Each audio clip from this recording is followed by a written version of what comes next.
গ্রীষ্মকালে আপনাদের শরীরকে সুস্থ এবং স্বাভাবিক রাখবেন কি করে, আমি 5টা স্টেপে বলবো। নাম্বার 1 হচ্ছে অ্যাভয়েড ডিহাইড্রেশন, অর্থাৎ আপনাদের শরীর থেকে যেহেতু এক্সেসিভ অ্যামাউন্টে আপনাদের জল বেরিয়ে যাচ্ছে, তার জন্য ওয়াটার ইনটেকটা কিন্তু ঠিক রাখতে হবে।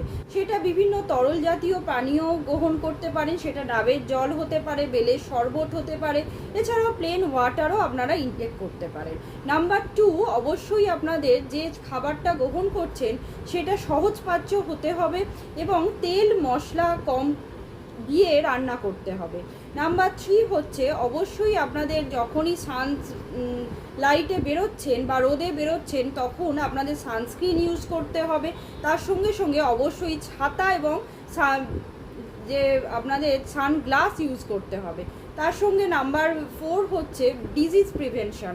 অবশ্যই এই গরমকালে আমাদের পেটের অসুখ বেশি বেড়ে যায়, ডায়রিয়া হয়ে যায়, তার সঙ্গে আপনাদের সর্দি কাশির জ্বর হতে পারে, ঘাম বসে, তার সঙ্গে বিভিন্ন রকম মশাবাহিত রোগ হতে পারে, ম্যালেরিয়া হতে পারে, টাইফয়েড হতে পারে। এই সমস্ত বিভিন্ন রকম ডিজিজ থেকে আপনাদের শরীরকে যাতে প্রোটেকশন দেওয়া যায় সেই রকম ইমিউনিটি পাওয়ারকে আপনাদের বুস্ট আপ করতে হবে। নাম্বার 5 হচ্ছে আপনাদের অবশ্যই এক্সারসাইজ করতে হবে। একদম শুয়ে বসে কাটালে হবে না, এই টাইমে অবশ্যই এক্সারসাইজ করবেন, খাবার দাবার ঠিকঠাক হজম হবে। নমস্কার।